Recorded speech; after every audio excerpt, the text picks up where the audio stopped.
খাবেন না তো? ঠিক আছে, খেতে হবে না, আমি খাচ্ছি। সরস্বতী ঠাকুর মাই কি, সরস্বতী ঠাকুর মাই কি, সরস্বতী ঠাকুর।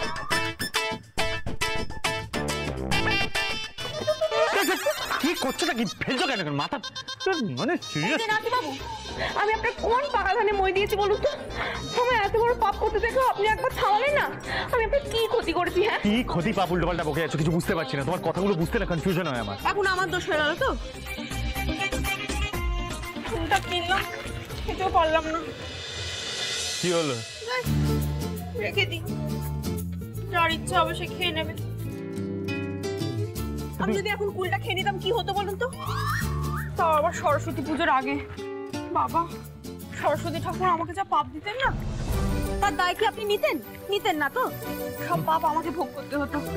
ও সরস্বতী ঠাকুর, তুমি দেখো, তুমি তো দেখেছো, বলো আমি কিন্তু কোনো অন্যায় করিনি।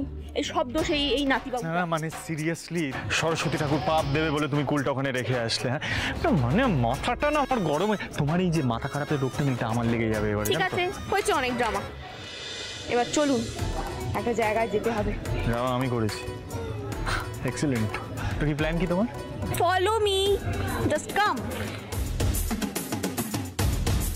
Not cool. এই শোনো, রাস্তায় ছোটাছুটি করবে না এরকম সকাল সকাল। এই দাঁড়াও। কেমন আছো? আরে জোনাকি, তা এদিকে কি মনে করে? সরস্বতী ঠাকুর। এই শোনো শোনো শোনো, সরস্বতী ঠাকুর দেখে কি ইচ্ছে করেছে, কিভাবে মূর্তি তৈরি হয় সেটা দেখার, তাই তো? শোনো, সব হবে না, একদম সময় নেই। চলো চলো চলো। আরে বাবা, ছাড়ুন তো আপনি আমাকে। আপনি এখানে চুপ করে দাঁড়ান, এত কথা বলেন কেন বলুন তো? ও কাকা, হ্যাঁ, কি সুন্দর ঠাকুর গড়েছো কাকা। বাহ। ও কাকা, কোন ঠাকুরটা নিয়ে বলো তো?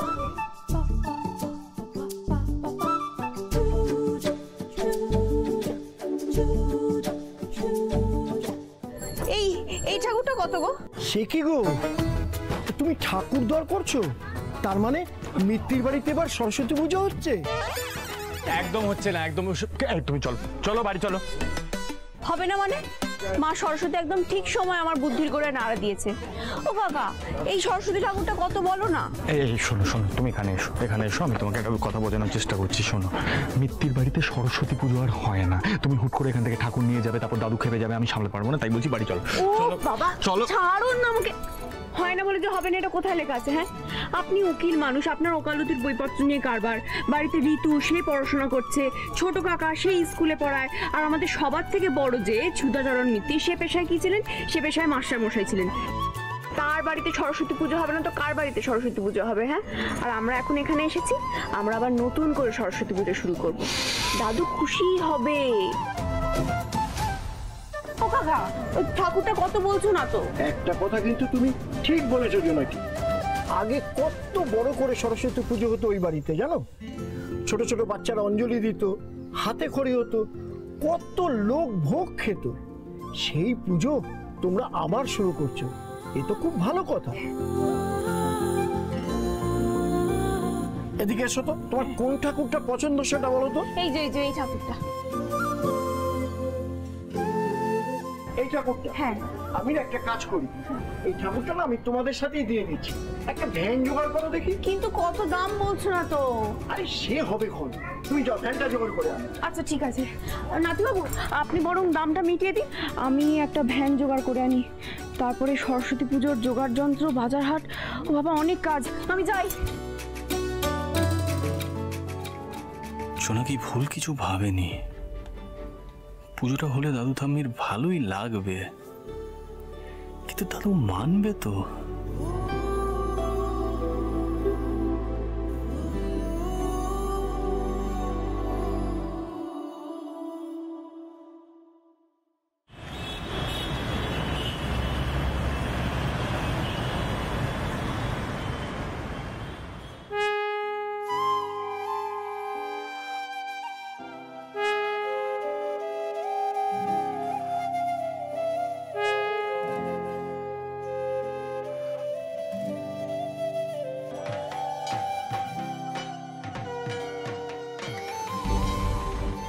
বাড়িতে বাড়িতে সরস্বতী পুজো হচ্ছে। এই বাড়িতেও আগে সরস্বতী পুজোতে কত হই হই হতো। সরস্বতী ঠাকুর মাই কি, ওই কারো বাড়িতে বোধহয় ঠাকুর এলো।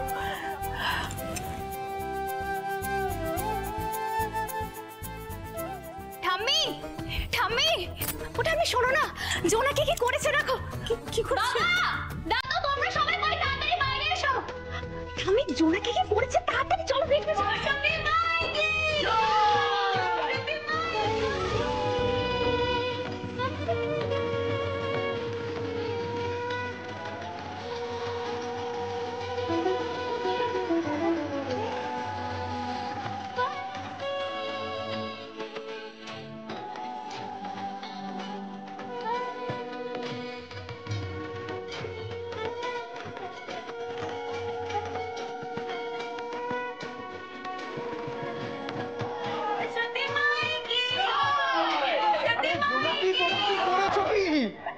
দেখো দেখো তোমরা দেখো, মিত্তির বাড়িতে সরস্বতী ঠাকুর এসেছে। কিসের এত আওয়াজ হচ্ছে শুনি?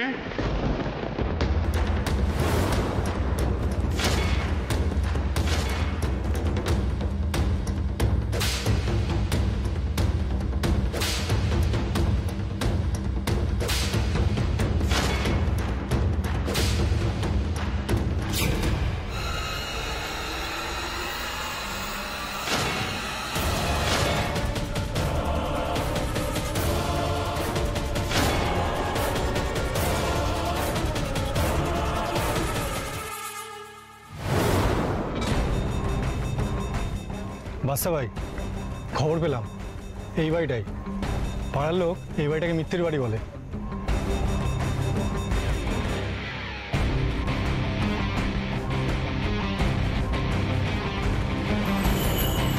তার মানে কলকাতা থেকে পালিয়েছে, এখানেই ঘাঁটি গেড়ে বসেছে ধ্রুব আর জোনাকি।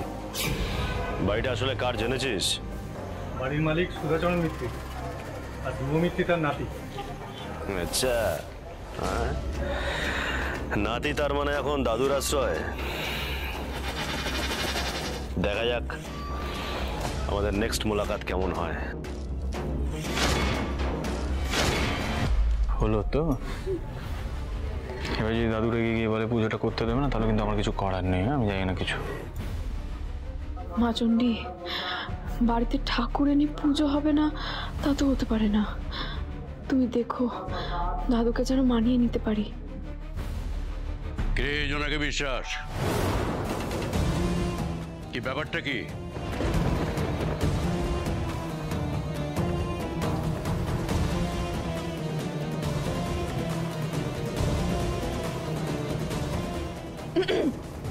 ও দাদু, পুজো মিত্তির বাড়িতে সরস্বতী পুজো করবো ভাবলাম, তাই আর কি। তুই কবে ঠিক করলি যে এবারে মিত্তির বাড়িতে সরস্বতী পুজো হবে? না না না, মানে রাস্তা দিয়ে আসছিলাম তো, তাই দেখলাম সবাই সরস্বতী ঠাকুর নিয়ে যাচ্ছে, তাই আমরা সবাই মিলে ভাবলাম। না না না না না না না না, সবাই মিলে না, সবাই মিলে না। আমি ছিলাম না এর মধ্যে, আমি বারণ করেছিলাম, কিন্তু এই মেয়েটার কথা শোনাটা ক্যারেক্টারের মধ্যে নেই। আমি বারণ করেছিলাম। ভাগ্যিস কথা শুনেনি। তো বললি না, সকালে বললি না কেন সরস্বতী পুজো হবে? তাহলে আমিও সঙ্গে যেতাম।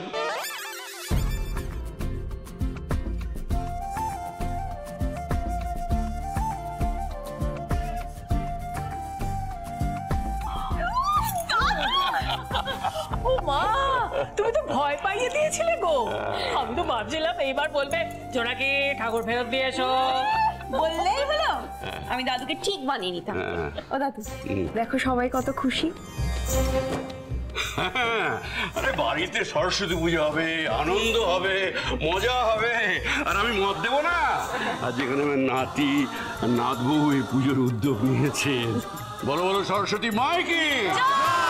সরস্বতী মাই কি? সরস্বতী মাই কি? সরস্বতী মাই কি? জানো জোনাকি, আমি কখনো ভাবতে পারিনি এই বাড়িতে আমার সরস্বতী পুজো হতে পারে।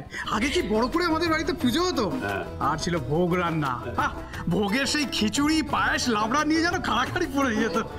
মা মনে আছে আমাদের সেই কুল খাওয়ার কম্পিটিশন? আমি, মেজদা, বড়দা, দিদি মিলে কি কাণ্ডটা করতাম। জোনাকি, আমাদের এই গোটা বাড়িটা না পুরো সাজানো হতো, পুরো বাড়িটা গমগম করতো একদম। আরে বাবা, এবারেও তো হবে। খিচুড়ি ছাড়া কি সরস্বতী পুজো জমে নাকি? শোনো, তারপরে হবে সরস্বতী পুজোর অনুষ্ঠান। ওরে বাবা, একেবারে হই হই রই রই কাণ্ড। ও দাদু, কেস একেবারে জমে যাবে না? জমে মানে জমে ক্ষীর দই সবকিছু হয়ে যাবে। কিন্তু আমি ভাবছি যে একা তুই সামলাতে পারবি তো? মানে তখন তো আমাদের সময় আমার ছাত্রছাত্রীরা, তাদের সব স্ত্রীরা সব এসে আয়োজন করতো সব। আর তাছাড়া তখন তোদের দিদা কম বয়স ছিল, সেও করতে খুব। এখন তো বয়স হয়ে গেছে, এখন তোরা সবাই মিলে একটু করলেই হয়ে যাবে আমার মনে হয়। ও দাদু, তুমি কেন চিন্তা করছো? না। আমি কি একা নাকি? মিত্তির বাড়িতে এত লোকজন আছে, তুমি একদম চিন্তা করো না তো। আমি সবাইকে একবারে কাজ ভাগ করে দেবো।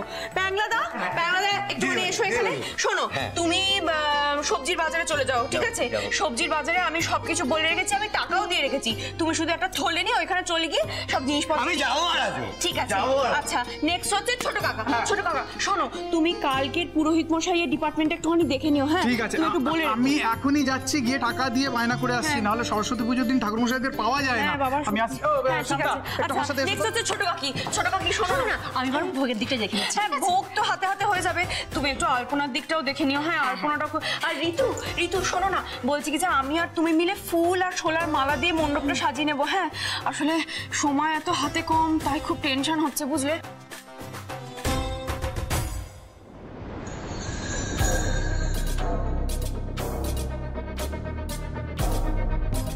দাদা, আপনারা প্রমোটার নাকি? মানে বাড়ি দেখলেই আমার মতো নজর রাখছেন। এই যে দেখুন মিত্তির বাড়ি, আমি আগে নজর রাখতাম ওই এক প্রমোটারের হাত ধরে। আপনারা কি সেই মতলব, তাই তো? তোর কি রে? চলো এখান থেকে। দাদা, আরে দাদা ভাগ এখান থেকে, বলে নিজেরাই।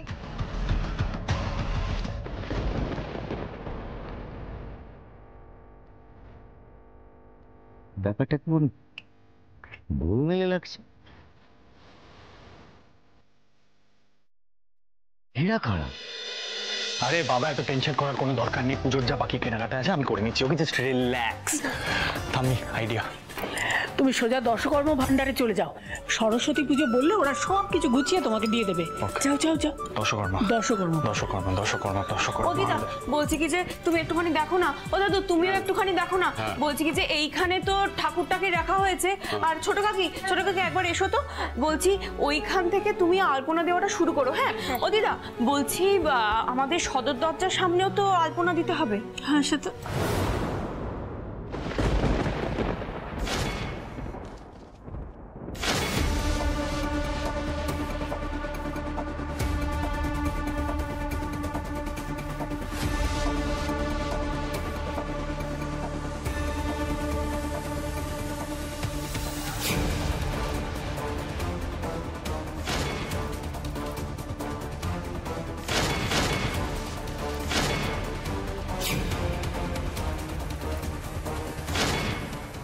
বড় বৌমা, দাদু ভাই তো এক্ষুনি বাইরে গেছে তো।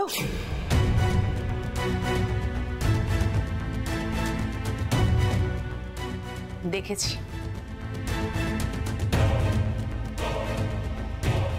কোনো অসুবিধা নেই মা, আমি ধ্রুবর সঙ্গে দেখা করতে এখানে আসিনি।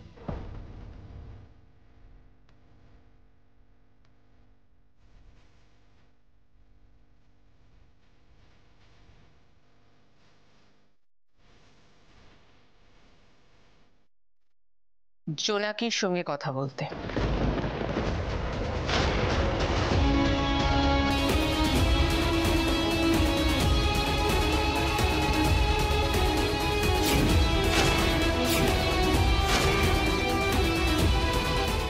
জোনাকির সাথে কি কথা বলতে এসছো বড় বৌমা?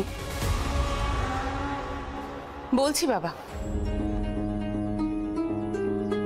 প্রথমে আমি ভেবেছিলাম আমি কথাগুলো ফোনেই বলবো ওকে।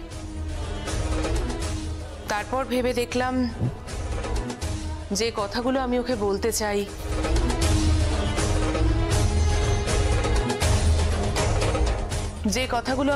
চাই সেগুলো সোজাসুজি সামনাসামনি বলাটা জরুরি।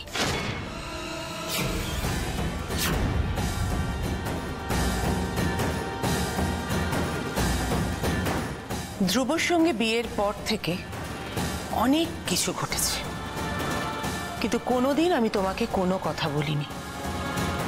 যা বলার আমি আমার ছেলেকে বলেছি, আমি মানি বা না মানি, আজ পরিস্থিতি আমাদের দুজনকে এক জায়গায় দাঁড় করিয়ে দিয়েছে।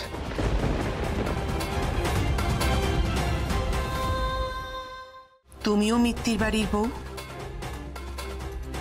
আমিও মিত্তির বাড়ির বউ।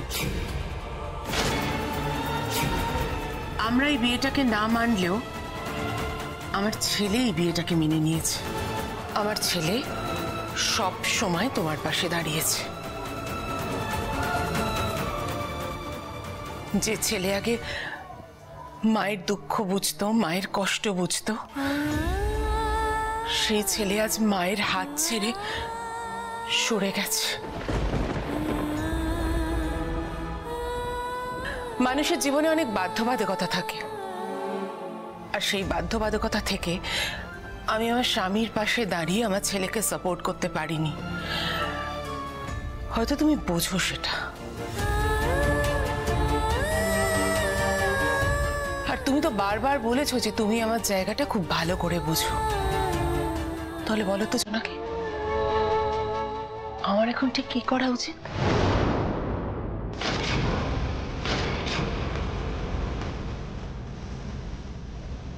আমি আমার ছেলের পক্ষে যাব না আমার স্বামীর পক্ষে যাব?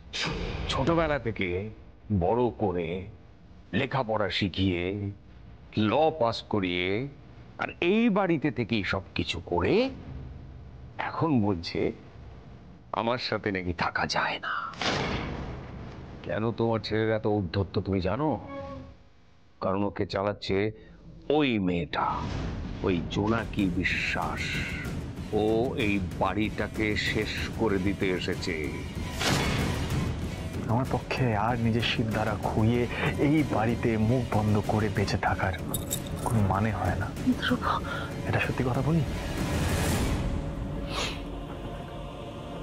এই যে মিত্তির সারনেমটা, এটা আমি অনেক আগেই ছেড়ে দিতাম যদি না এই সারনেমটা সুধাচরণ মিত্তিরের সারনেম হতো। তুমি আমার জায়গায় থাকলে কি করতে জোনাকি বিশ্বাস?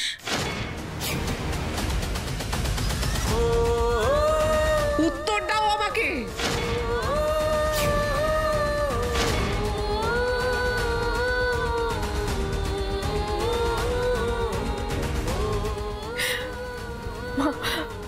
আপনি শান্ত হন জোনাকি, এটা যে শান্ত হওয়ার অবস্থা নয় সেটা তুমি খুব ভালো করে জানো।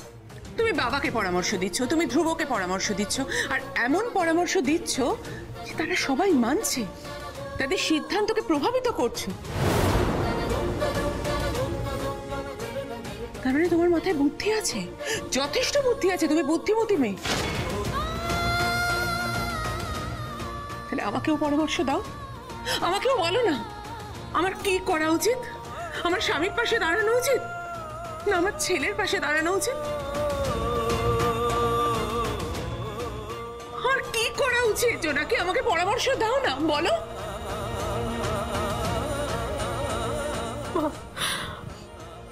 আমিও আমার স্বামীর পাশে দাঁড়িয়েছি, তার সিদ্ধান্তকে সম্মান দিয়েছি, আমি আমার স্ত্রীর দায়িত্ব পালন করেছি। আর এই মিত্তির বাড়ির বউয়ের দায়িত্বের কথা যদি বলেন, আমি সেই কথা দাদুকে দিয়েছি। আমাদের বিয়ের সময় আমি প্রতিজ্ঞা করেছিলাম না, যেভাবে আমি নাতিবাবুর পাশে দাঁড়াবো ঠিক সেইভাবে আমি দাদু পিতার স্বপ্ন পূরণ করব।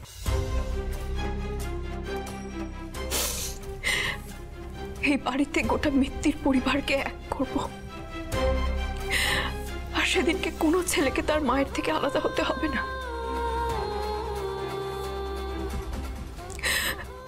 কোনো মাকে তার চোখের জল ফেলতে হবে না।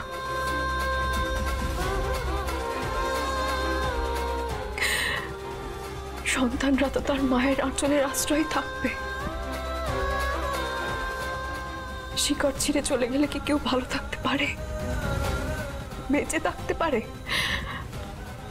পারে না।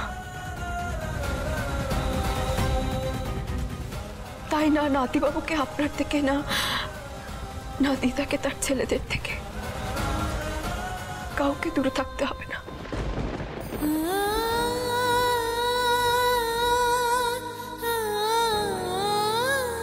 আর এই দিনটা জোনাকে বিশ্বাস সত্যি করে তুলবেই মা।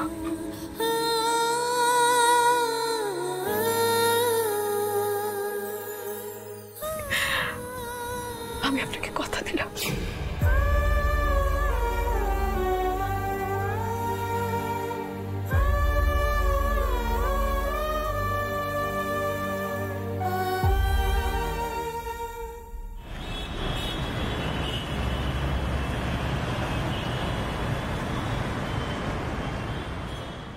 ঠাকুর মশাইকে বলা হয়ে গেছে, আর বাকি বড় বৌমা, তোমরা না কি ভালো সময় এসেছো বলো। এবারে বাড়িতে সরস্বতী পুজো হবে। এই দেখো না, ধ্রুব আর জোনাকি মিলে কি সুন্দর ঠাকুর নিয়ে এসেছে। পুজো হবে, তোমরাও থাকো না থাকো, সবাই মিলে আনন্দ করা যাবে। মা, আমার সংসার ভাঙছে, স্বামী আর ছেলের চূড়ান্ত বিরোধে আমি ক্ষত বিক্ষত। আমি পারবো মা সরস্বতী পুজোর আনন্দ করতে? পারবো আমি? দিদি ভাই, মেয়েটা তোমার সঙ্গে চ্যাটাং চ্যাটাং করে কথা বলছে আর তুমি এসব দাঁড়িয়ে দাঁড়িয়ে শুনছো। যদিও বা এই মেয়ের সাথে মুখ লাগিয়ে তো কোনো লাভ নেই। দিদি ভাই চলো, আমরা তো দেখলাম ধ্রুব বাজারের দিকে গেছে, ওকে জোর করে আমরা বাড়ি নিয়ে যাই।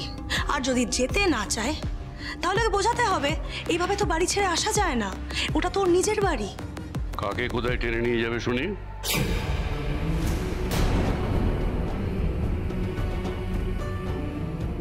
আমার নাতি এতদিন পর নিজের জায়গায় ফিরে এসেছে, নিজের শিকড়কে চিনেছে, শিকড়ের টানেই তো সে ফিরে এসছে।